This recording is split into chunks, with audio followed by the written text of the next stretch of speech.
طبعا كده المسا مساكم، ما اقدرش انساكم من داخل عروس البحر المتوسط، وانا معاكم اسكندريه ماريه ربع زعفران. اسكندريه ولاده المواهب، اسكندريه ولادة المغنيين والشعراء والادب والتمثيل، طلعت فنون وفنانين عظماء. والنهارده معانا موهبه من المواهب الجميله، محمد شاكر، اللي هيسمعنا وهيطربنا حته من صوته الجميل. سمعنا يا نجم. بما انك بتحب اسكندريه كوكا، انا اقول لك حاجه عن اسكندريه. اسكندريه دي عشقي حبيبي حبيبي.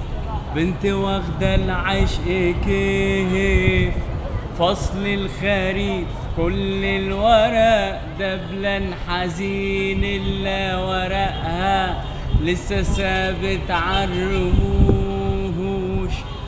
حط الرطوش ثم ارتوى من البحر زيف، قلع الهوى توب الكسوف وعشان يشوف، حرر جدايل شعرها من خصرها، مليون قصيدة بترتجل غير الزجل، وحكاوي ليل الصيادين في العطارين، ريحة البيوت بتصب في الشارع نسيم، بيتنا القديم على حيله واقف من زمان، شد اللي جمع على فرسة جمحة في سنها.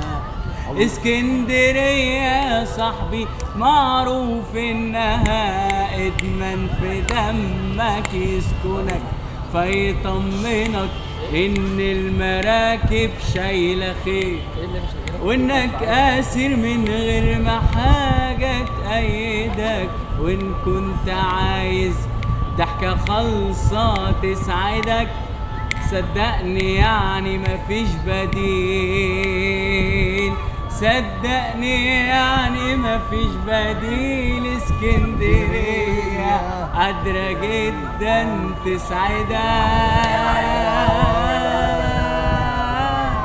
حبيبي. الله الله الله الله، محمد شاكر واحد بس، واسكندريه ماريه رابق زعفراني من عروس البحر المتوسط، جنه ربنا في مصر. محمد شاكر نجم من النجوم اللي طالعين ان شاء الله، وولاده المسا مساكم، ما اقدرش انساكم من داخل اسكندريه. كريم العربي ومحمد شاكر معاكم.